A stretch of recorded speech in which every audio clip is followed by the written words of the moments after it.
Okay, Yes. so looks like you went with it to Yes, yeah.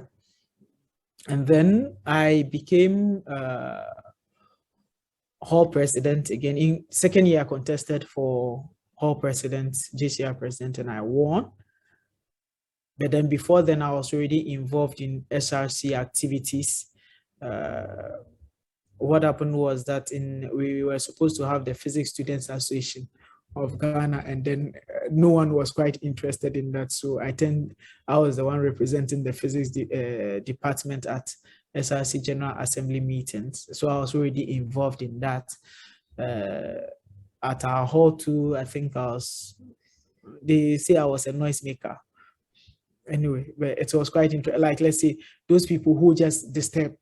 So that's what happened at UDS. Then so I became JCR president. That gave me another opportunity to interact more, to build rapport, to also learn the ropes of leadership. Then I think with that, in terms of the department too, when we got to final year, the department, it became easier for me because it looks like everyone tend to look at me to seek advice in terms of doing physics. Why should you do the physics? What are the advantages? What do you need to do? And they come and then they are having challenges. Okay, what do we do? How do you go about it? So that's what happened. So maybe in the department, I became some form of a mentor to some few others, my mates, and then others too. So that was UDS. There were challenges in terms of facilities, in terms of accommodation. You know, it was quite young as a university, and they hadn't developed some of these issues. The Navongo faculty who were the third batch of the science faculty. So we still had people coming in, new people coming in. Some of our lecturers were part-timers from KNUST. So it wasn't quite easy learning from there, but then you also had some people also doing some mentoring and then assisting you over there. So that's how come that we went to UDS and then we completed. Okay, then why KNUST? And it looked like you were talking about material science and you're talking about physics. I'm not sure at which point there was a switch, or if it was a switch. So actually, material science, it's should I say, a marriage between physics and chemistry. There is the material science and engineering actually too, which is the engineering aspect of material science. So I think in my final year, I was thinking of what to do because, okay, I entered physics because I wanted to do I wanted to do computer engineering. In final year, okay, what is the next to do? Maybe probably I'd have to go outside to be able to do the computer engineering, or maybe I'd have to look at doing a master's in computer engineering. So I'd having that discussion to see what I'll do. So I spoke to one guy. He was my senior, Domi Fafa, and he was a TA and had gotten a scholarship to go to this African University of Science and Technology in Nigeria.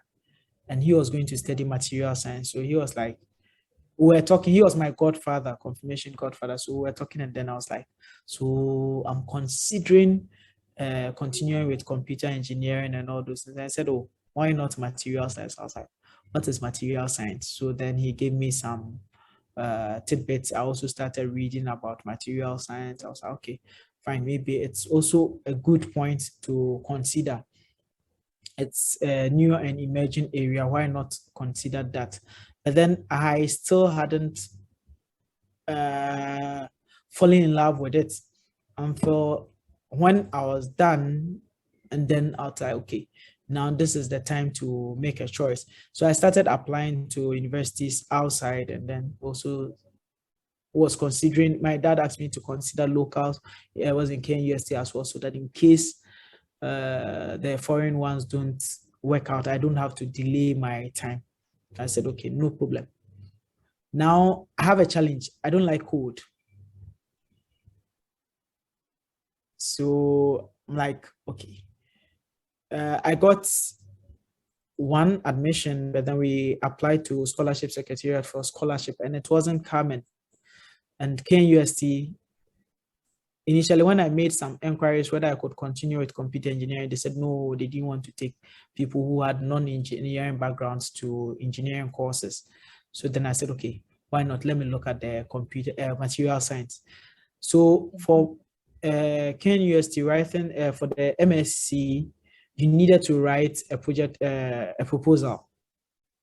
And that was where I had to start reading more about material science. Then I was like, this is something I could, there were like so many areas you could look at, like you have this, you have that, you are into plastics, you are into metals, you are into ceramics, you are into composites, there are new materials you could explore. So it was like a new world. So I didn't need to restrict myself. So in that fact, I could work and go into computer engineering through material science. I didn't need to go and then do probably material science, computer engineering alone. So that was where I really began to see that this is where I wanted to be. So I applied, wrote my thesis. I actually wanted to work on carbon nanotubes. Those are new materials based on carbon. So I said, let me work on that. But then when I went into, I had to change my work because I had basically wanted to do simulation, and the facilities there at that moment didn't support simulation. So I had to then look at something more experimental, and that's how come that maybe I chose a different topic. But then I still enjoyed when I went through my courses for material science. I was like, I haven't made a mistake. I haven't made a mistake. This is where I want to be. Wow, that sounds exciting. So you went ahead to do the PhD in material science as well? Yes. So after the MSc, I knew I wanted, I think in final year also, speaking with my godfather, Dr. Fafa, he told me, okay, why don't you consider working as a lecturer? Because he had already decided that he wanted to be a lecturer. So he was like, why don't you consider that, being a lecturer? I was like, that course, that job is not something I wanted to really do. I wanted to maybe work industry, wear tie and then go to office and come back. That's how I wanted to do. I wanted to live my life. I didn't think of probably that. But then he spoke to me about it, and I think in prayer and then prayer and discernment, there was one time I prayed to God and said I needed to make a choice. I asked if I really wanted to do to be a lecturer.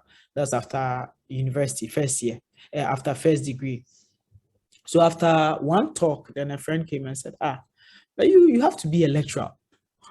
So I was like, oh yeah, when I came home, I said, okay, God, thank you very much. It looks like you have answered me. So I picked it up and started working towards that. So after the MSc, to be a lecturer, they had brought in the new system where entry level for a lecturer was a PhD.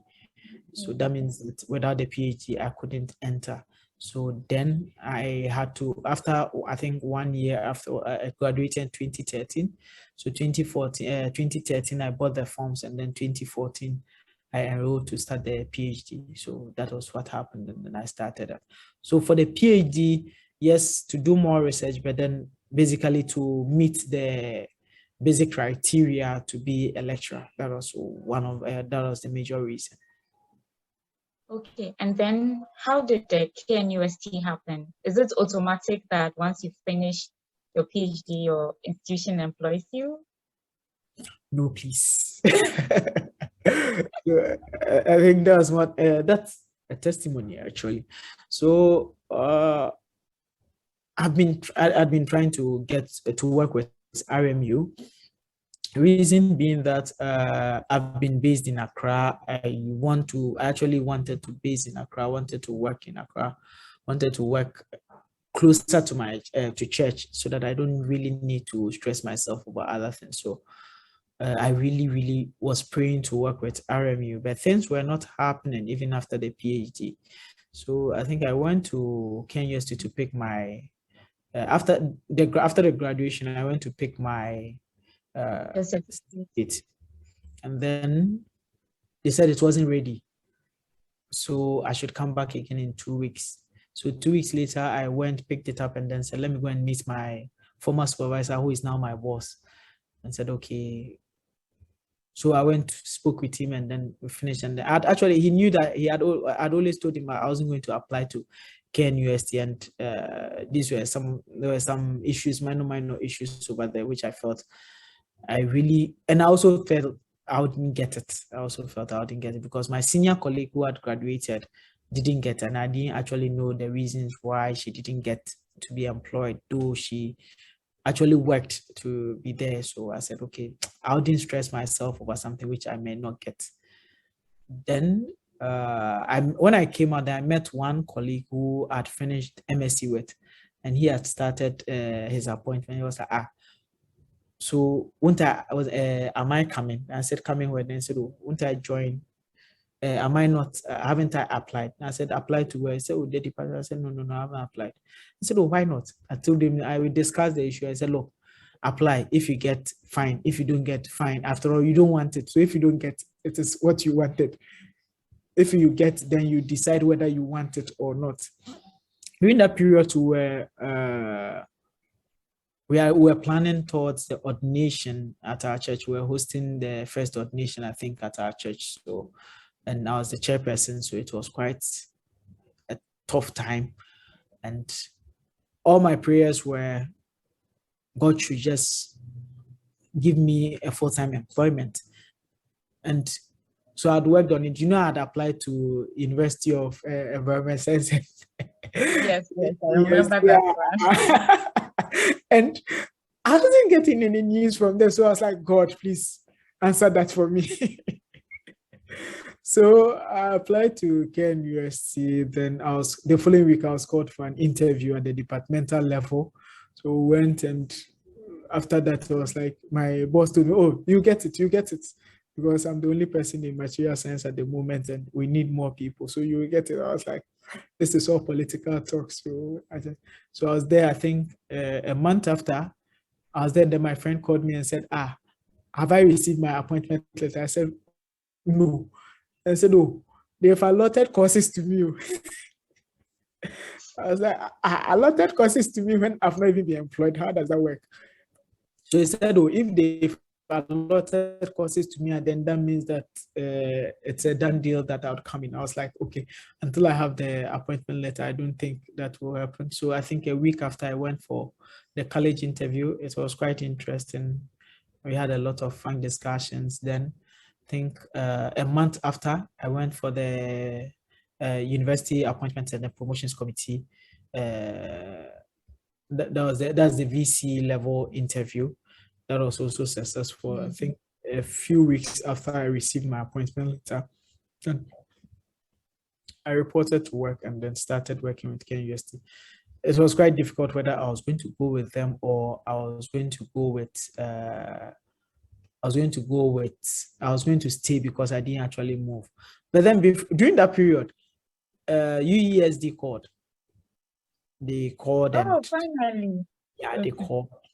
But then I told them that where I had reached, I couldn't disappoint the people who had already, because I was waiting for the appointment letter for KNUST, and I wouldn't wait to maybe risk going through the other ones. And then people have already written recommendations and all those things about me, and they've assigned courses. So now you're going to tell them that I can't come again. I felt it wasn't the best in terms of building network building. So I decided that no, I wouldn't take that. So that's how come that I chose to go to KNUST for that job. It was also an opportunity to you realize KNUST is a huge institution. And for a young researcher, I felt I would better learn in KNUST than in a new institution. And it's actually showing in terms of even my mentorship, in terms of the training I have received. Sometimes new universities will struggle to come to that level, but then for an already large institution like KNUST, you already know what they are about, and then once you come in, it's easy to settle. So that was one of the reasons I looked at that. In terms of career development, KNUST was the best option for me as well.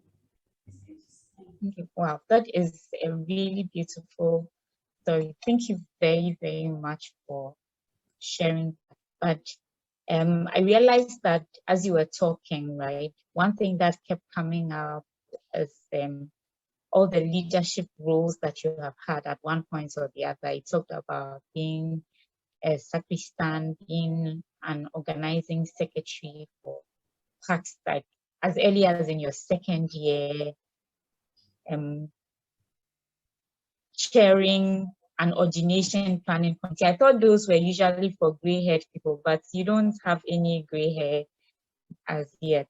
One So, after coming. so what is your concept or your definition of leadership? And then after that, we can come to look at maybe your leadership journey so far. So if you can share some stories, you have shared a few, but it would be nice to have like an even more detailed breakdown. So how do you define leadership? So over the years, I've come to understand leadership as service, service to God, service to mankind. One thing earlier in the years I came to realize was there was this opening antiphon in one of the masses which said, God, may my love for you be shown through the way I serve others. And that is something which has always gotten to me, that probably there's nothing I don't sing. There are so many, maybe I don't dance. I don't know what else I could actually do apart from that. So if I could serve with my strength, with my heart, with my mind, why not? So that has been it. And yesterday I was even discussing with my wife, and she was like, that is the gift I have, that is okay, be able to organize. So most of the time, my leadership roles have always been about organizing. You are serving people. You are not actually just doing things about you. So I have found it quite weird just sitting in a church, or maybe at an activity, just sitting down and then just watching things. I'm like, no, things need to be done. Why is this not being done? Why is this not being done? How can I assist? How can I work? So, and that is how it has been. So for me, leadership is all about service. I cannot watch others do it and then not do. Actually, one other thing too was, I think in Boku, when I joined mass service were all CYO members. And the CYO has law 10. So those who are CYO members know law 10. A crusader is to serve, but not to be served. And that was what was engraved in our minds. So all crusaders were mass servers. And that growing up was like, okay, so that means that I'm supposed to serve and not to be served. Though I'm an honorary crusader at the moment. Yes, I'm an honorary crusader. Whether they like it or not, I've taken it. So that is how it has been.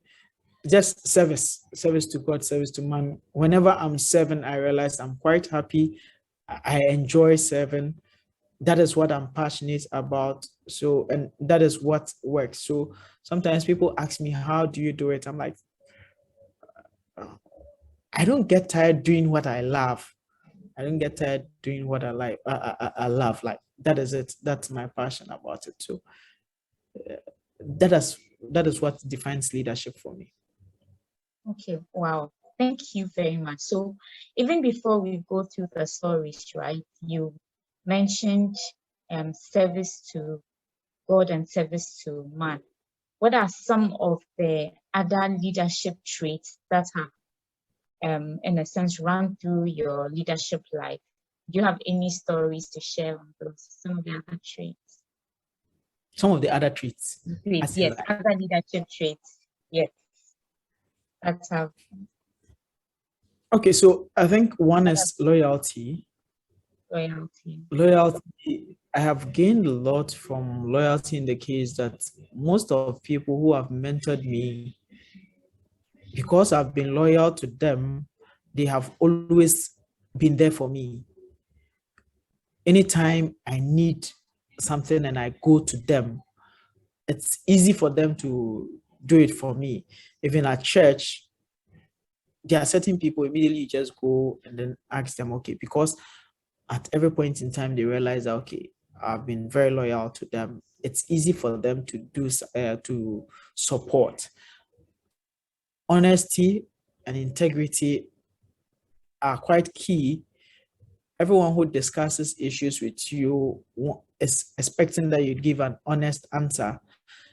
Sometimes people tend to think I'm arrogant, I'm disrespectful, because sometimes I say it as it is.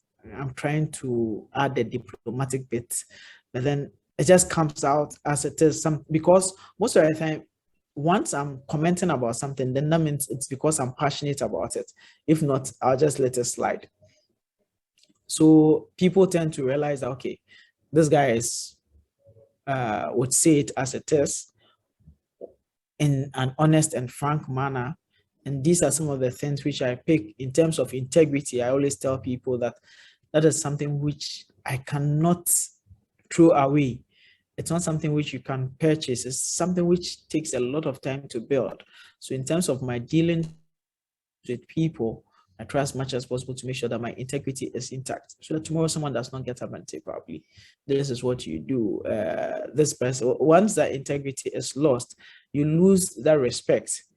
And respect is earned. I don't expect people to respect me, but then I always expect that they respect my ideals and principles. And once those my ideals and principles are held on and stuck on, it's quite difficult for someone to say, to disrespect you, because if you are always saying the truth, if something else happens, the person can't disrespect you because you said the truth. So those are some of the things which I always prefer. And commitment. And you're always traveling from Accra to Kumasi is quite difficult, and I've been doing this for about 10 years. For sometimes I'm in Kumasi Monday, by Friday evening, I'm in a bus coming back to Accra. So weekends, I'm in the church. I'll do everything. Sunday, either Monday early morning, I'm on my way back to Kumasi. So people sometimes do not see me, because normally our church system is such a way that within the week, many people do not come to church. They do not see me within the week, and then they see me on weekends. So lots of people think that, okay, this guy is always available. He has nothing doing. He doesn't have anything doing. So sometimes when people tell, oh, I'm busy with work, I'm busy with school, I'm like, I tend to like, why do you think it's different from me? Why do you think I don't go to work? I don't get tired. So these are some of the challenges. So commitment is quite key, and that is what I tend to fight with many of my young people over, in terms of commitment. Some of them are just, oh, maybe probably every time we have an excuse why. Most of the time, if a job comes in and I can't do it, immediately I tell you, oh, I can't do it. But once I take it up and say, I'll do it, whatever it takes, I have to make sure that it is done. I can't sit there and then wait for, I wouldn't sit there and then you'd be asking, oh, why haven't you done it? And then I give you excuses. I have to just make sure that it is done and done. So sometimes I would have to work overnight. Sometimes I would have to struggle with it. Sometimes cut certain things off to just make sure that work is done. But then at the end of the day, it's all just about getting the work done. So it's quite important that we all take note of that and realize that these are some of the things which come up with respect to leadership or qualification. Because if you are not committed, it will be difficult for you to actually do any serious work. So, has there been a time where your integrity has been challenged? Yes, there have been times. Sometimes you work in a church environment, and then it's like people expect that maybe you don't speak when, because of your relationship with them, you don't speak when the truth is there. I've had issues with several priests. So if you come to my church, yes, sometimes it's as if I'm always against priests, but then I always tell people that I have no personal issue with priests. I only have an issue with maybe decisions. So if maybe a priest makes a certain decision which I felt would be better, I would speak about it. Sometimes it's like, hey, you shouldn't speak, he's a priest or something. I mean no disrespect to any priest. I respect every priest. I respect everyone. I respect all the elders in my church. There was one time we actually had an issue in our church, which that was the first time I think I thought of resigning from the PPC. So it was construction. I and the building committee members felt that okay, they needed to do some work, and I was like, that work is not necessary. I was like, who are you? You are not in that environment. But I was like, personally, this is just logic. The work we are seeking to do was going to cost too much. It was also without our purview. It was not going to affect the church significantly. So why invest so much into that when we could spend the money into something else? And unfortunately, the chairperson said I'd insulted him. I felt sad. I cried to my priest then that I was resigning. But then I think after that, he advised me and then I came. In terms of monetary aspects, so sometimes you deal with some of these things. Money comes into your hands. You are tempted. Okay, Charlie. After all, sometimes no one would ask you, how did you use this money for? Where was this balance or something? Then one of the things I've always done is that after every program, after every activity, once I'm involved in, I would have to account for every penny. If there's a balance, we would have to pay it back to the church and then make sure that tomorrow no one comes to say, oh, you've chopped church money. So these are some of the challenges.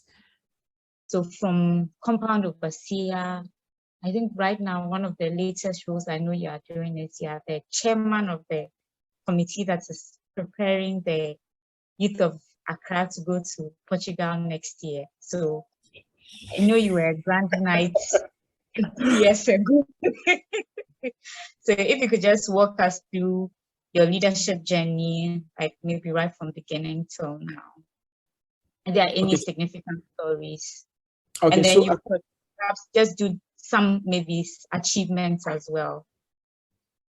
Okay, so I think there are three things or three areas, or should I say maybe 4 areas, which the fourth one is actually not a major area at the moment, but then let me start with that.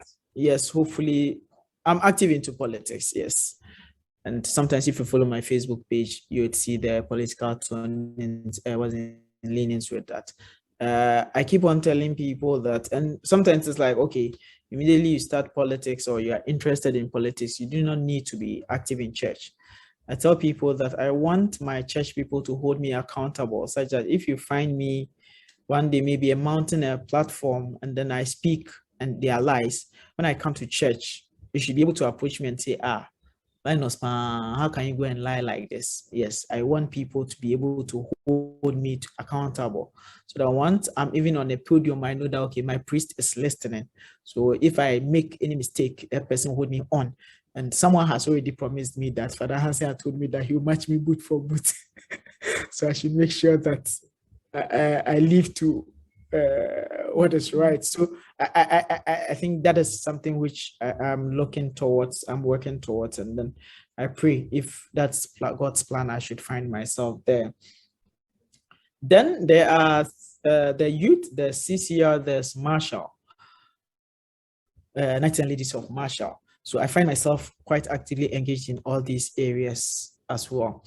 Now for the youth, I think I was PYC chairperson of St. Ignatius after being secretary to the PYC then between 2012 and then I think 2016. So that was when I was PYC chairperson. There were a lot of things we had to do. We came in, we had to find ways and means to fund youth activities. So I had to bring in the youth dues payment system. A lot of people didn't understand me then.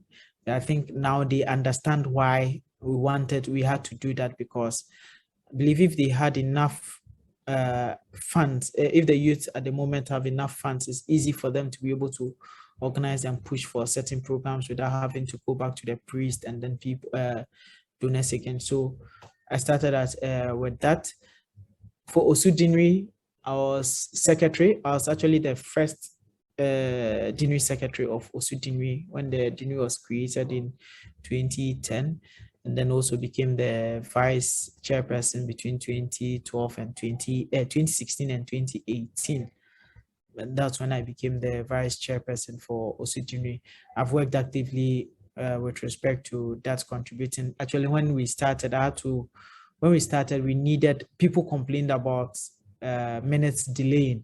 So I made sure that at least by the end of the week after the meeting, everyone received their minutes in the email. So I actually started that system, and I don't know how far it is now, but then at least for Osudinri, we don't actually delay in terms of minutes because it's something which is there. So all the secretaries have done that. So obviously you don't have an excuse to say you can't do that at the moment. Yes, I was involved in the planning of Kweku 2016. Initially, the plan for Kweku 2016 was actually a plan to help the church develop a youth bank, a youth financial bank, to be able to create employment for the youth, and then also create a financial system for the church itself, utilizing the various financial linkages of the church.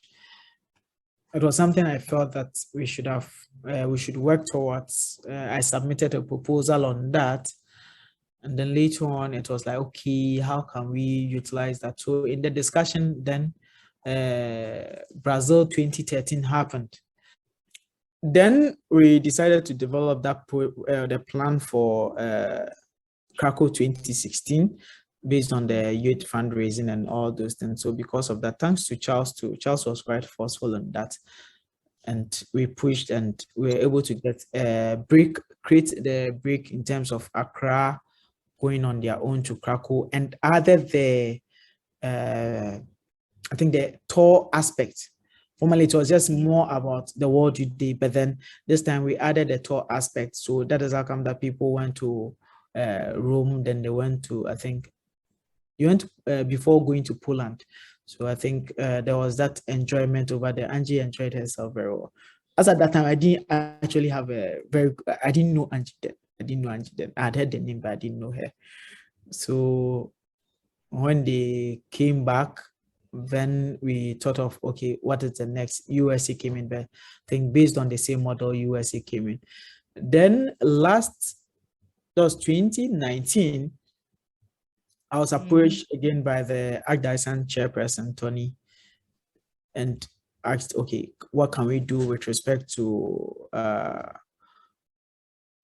Portugal Lisbon 2023? I said, okay, we'd have to develop a plan and work on that. So he said, okay, then he would suggest me as the chairperson to the Society. So based on that, they approved that, and then we started working. So they asked me to get people, and obviously I had come to know Angela Azuma, very hardworking lady. So I immediately just said, okay, that's going to be my vice chairperson.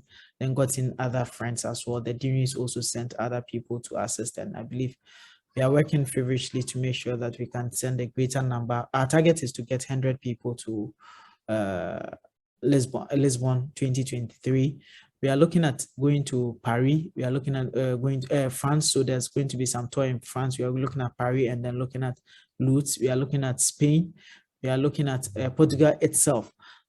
It's going to be fun. It's going to be fun. And if you consider the price with respect to the activities, it looks expensive, but then mind you, this would be one of the best opportunities you can get to enjoy a good Catholic pilgrimage.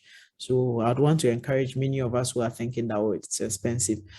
yes, the funds could be used for so many things. Look, you can think of that, but then it will change your life spiritually, it will change your life socially, and it will change your life in terms of even how you see the world, how you see the Catholic Church. So if you haven't thought of signing up, please start doing right now. Start doing so right now. So Chairman yes, One has marketed it. Please, someone is asking how much the whole trip will cost. yes. So we are looking at the whole trip costing about $5,000. We are working on other things as well to see if it can come down. Mind you, we are not a profit-making entity. So what we are looking at is that we are trying to avoid the case where we might have to come back and ask you to top up. So what we are using at the moment are, should I say, the high-end rates. We are using a high-end rate so that in the case where things should go higher up, we don't need to come back and say, oh, come and top up again, because obviously you'll not be happy. But I know you would be happy when we come back and say, oh, after all, we spend this amount of money. So at least after taking out the cost of operations and all those things, this is what is left. So we are sharing it equally among all of us. So kindly take your share. Definitely you'd be happy receiving from us than coming to pay extra. So that's how come that it's $5,000 at the moment. So let's try to work towards that. Let's try to work towards that between now and 2023. Let's pray. Let's work towards it. Seek funds from your church. Seek funds from parishioners. Don't make it look like it's about you. It's a pilgrimage. It's not just about you. It's a pilgrimage, and for every pilgrimage, it's a prayer journey. And as people are giving you maybe donations, also take their prayer intentions along. You do not know what you might bring, the prayers answers you would bring to others as well. So let's take note of that. So with respect to youth, I was involved in the first vocations, synod on youth and vocations in Accra Archdiocese and the whole world. Yes, the first one before even the Pope announced, yes, we started planning ours. Yes, I was involved in that, quite key. I think, yeah, I worked on the Instrumentum Laboris, yeah, the working document. Yeah, I worked on that. It was an eye opener. I learned a lot about our church. I learned a lot about church. I think from there I began to develop that interest in reading the encyclicals and then pastoral letters of the Pope. I began to take quite interest in the structure of the church. Formerly, I was just interested in the should I say the faith part, but that also opened my eye, and then I started reading more about the I think the church structure, some of the things which affects the church in terms of even our faith formation. I enjoy that. And at the moment, I'm also part of the Osudrini team for the Synod on Synodality. Someone called me and said, looks like me and Synod, yeah. It's quite an opportunity. I thank God for that. So for the youth, it's quite interesting working with the youth. You get to learn a lot from them. You also get to fight a lot. You get to hone your skills in terms of leadership. For CCR, I think I started as ministry coordinator. I was coordinator for teaching, and I think at this point I became coordinator for healing and deliverance. And then at the moment, I'm just part of the assembly of leaders at the moment, just giving advice and support and where I can. We sometimes have certain committees of which I'm asked to lead. I keep on giving talks and then support whenever there are opportunities of prayer. So that is also there. At the moment, family makes it quite difficult for me to be able to join for prayer meetings on Sundays, because when I have to travel, that means that Sundays are normally the only opportunities where I have with the young men, because sometimes church activities take the Saturdays and then Sundays, most of Sundays. So the Sunday evenings, I try to be with them, assist them with homework, and then try to just have fun with them. So at least I'm not messing in their lives. So sometimes I'm not able to join for Sunday prayer meetings, but then I'm always abreast with whatever is happening with my local. Marshall, I've been secretary of Marshall Then I was elected deputy Grand Knight and became Grand Knight. So the Grand Knight, for those who know the martial system, we have the councils and courts. So the councils are more of like units, so the locals.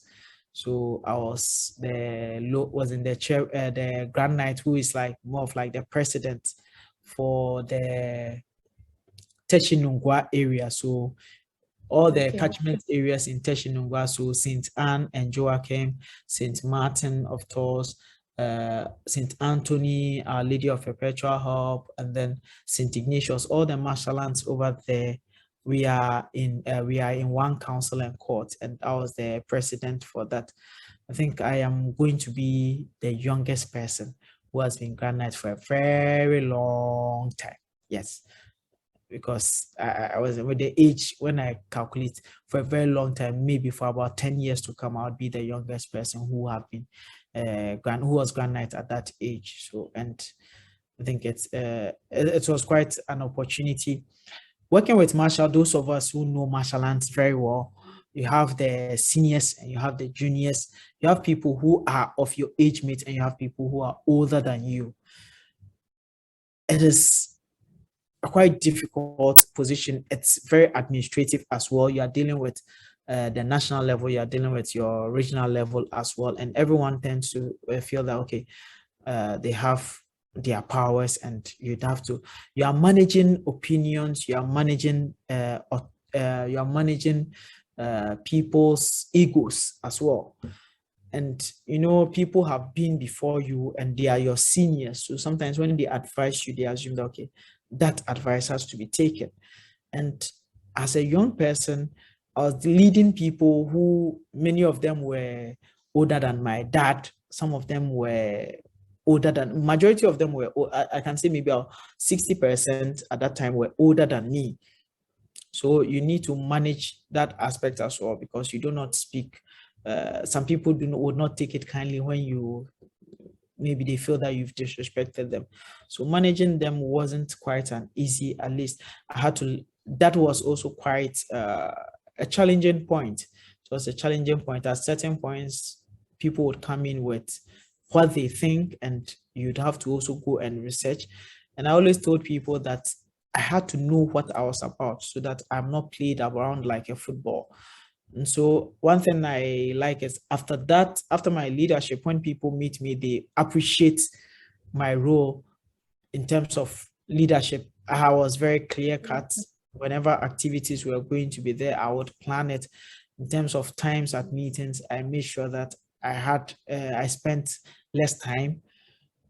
I had to manage the meetings to make sure that we close quite early so that people could go home.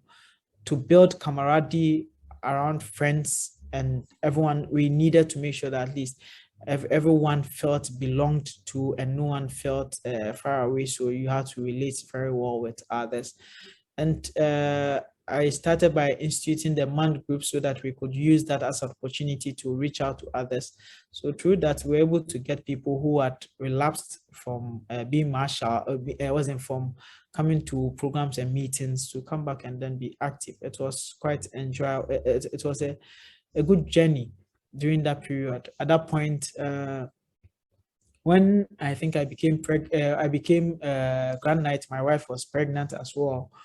So in fact, the day she gave birth, I had a martial art duty to perform. So after she had given birth and I made sure that everyone was okay, she was okay, then I had to leave and then go and perform the martial art duty as well.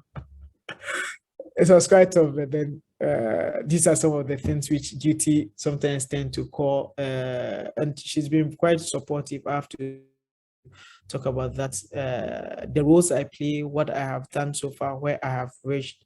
Yes, without my wife, it would have been very difficult because she understands me. She understands what I want to do. She understands the role I want to play. And she's been very supportive. Sometimes the whole of the day I'm not there. She would manage the kids until I come around. And yes, sometimes we do have fights over, hey, please, don't you know that wasn't rest. Sometimes it's like, Charlie, the work is there. You have to do the work and then before rest. And sometimes you need to understand her. So she's been quite supportive, though we are not talking about my wife, but then I just need to mention that she's been very supportive of that. So these are some of the things about that. I don't know, have I missed out certain parts? Angie, you know me very well.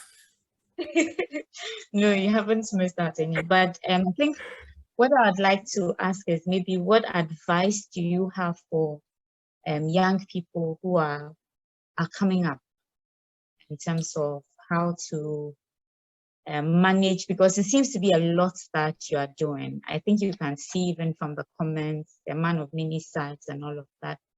What advice would you give to young people who are now coming up? How should they manage their leadership roles together with their pursuit of maybe higher education and then work? So one thing is that commitment is key. Commitment at work, commitment at church is key. Once you set leadership is all, I tell people that there's a cost to leadership, and that is commitment. If you are not willing to, and commitment, the legal tender for commitment is sacrifice. You would need to pay for it. You can't be a leader and you are not committed. You can't be a leader and you won't sacrifice. If you are not willing to sacrifice, leadership is not the place for you. Because there would be points where you need to sacrifice, even being with friends and family. There are points where you need to sacrifice being with your boys.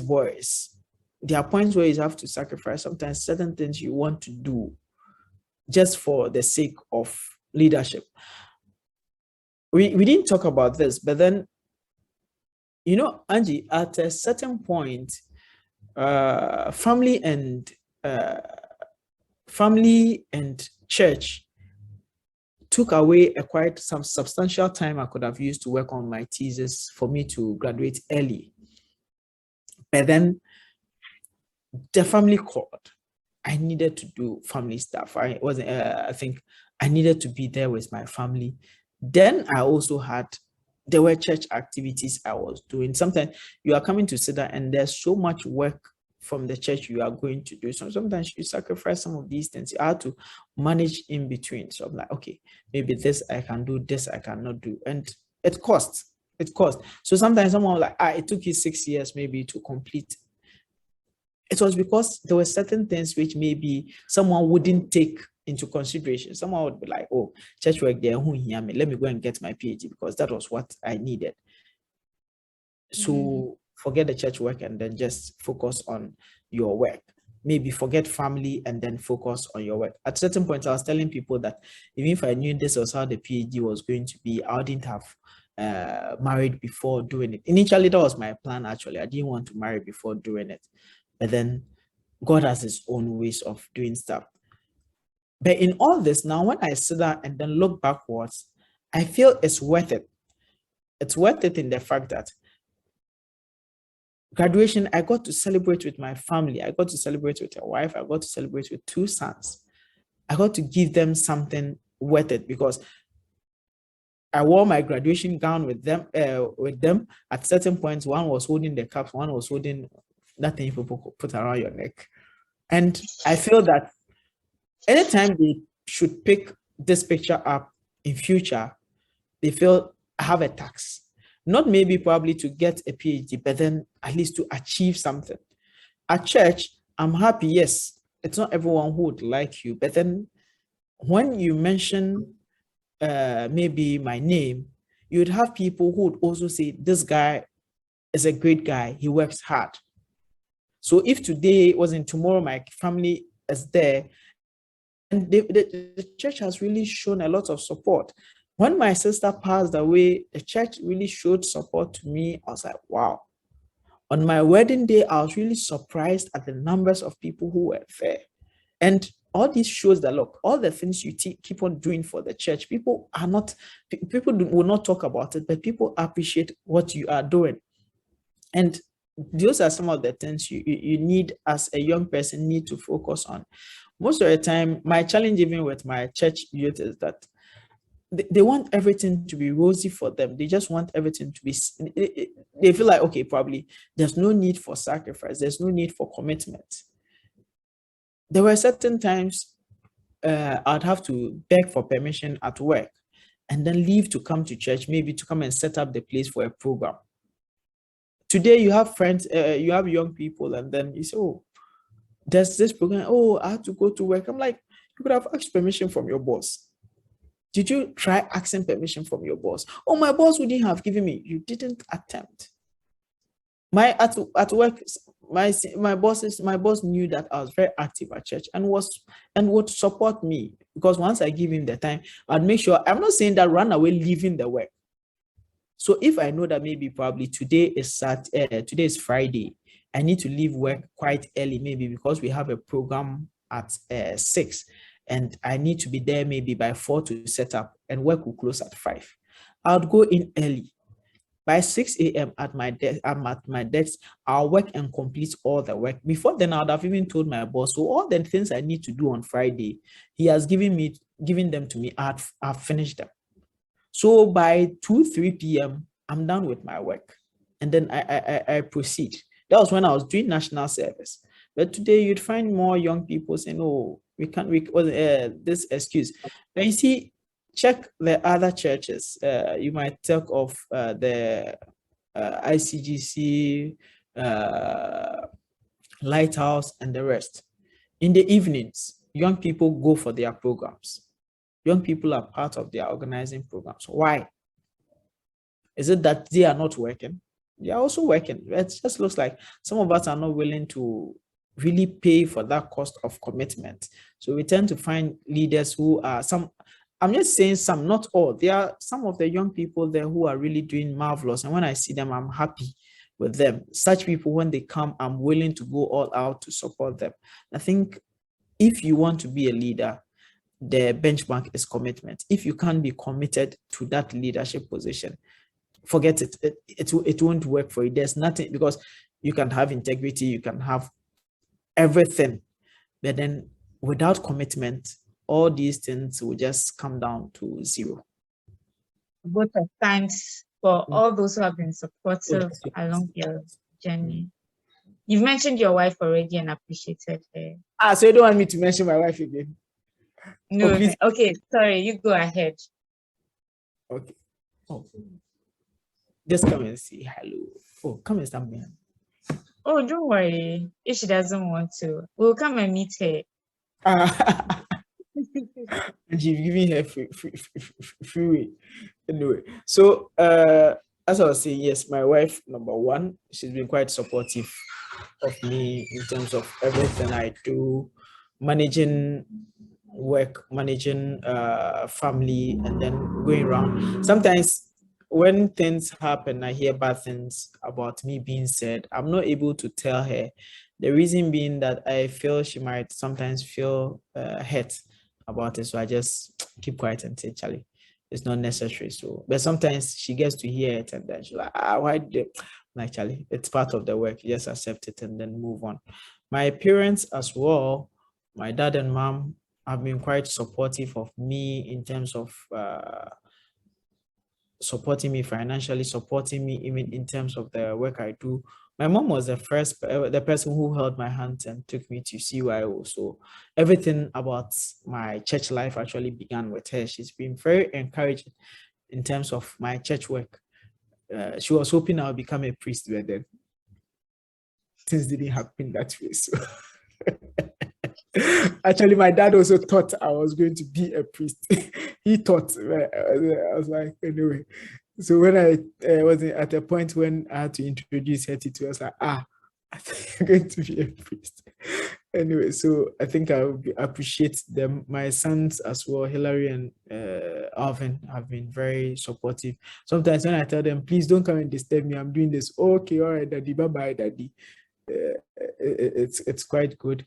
My friends, Angie is there, Azamta, Charles. Hey, please, I pray I don't even, I should have even started. Okay. Remember Augustus. And then your prodigal. My prodigal son, Kekeli. Oh, and then my second in command, Dominic Akwabedu. Most of the time, wherever you find me, you find Dominic there because he's been quite supportive of me. Wherever, most of the time, if I need certain things done, when I need the manpower, I call up on him, and then he comes around, comes to support. And he's able to read my mind. He's able to read my mind and then tell me that get this done. I wasn't to do this, to do this. I think Charles Opontu at St. Ignatius is also doing very well in that. They are able to read my mind and then at least tell what I would like and what I would like.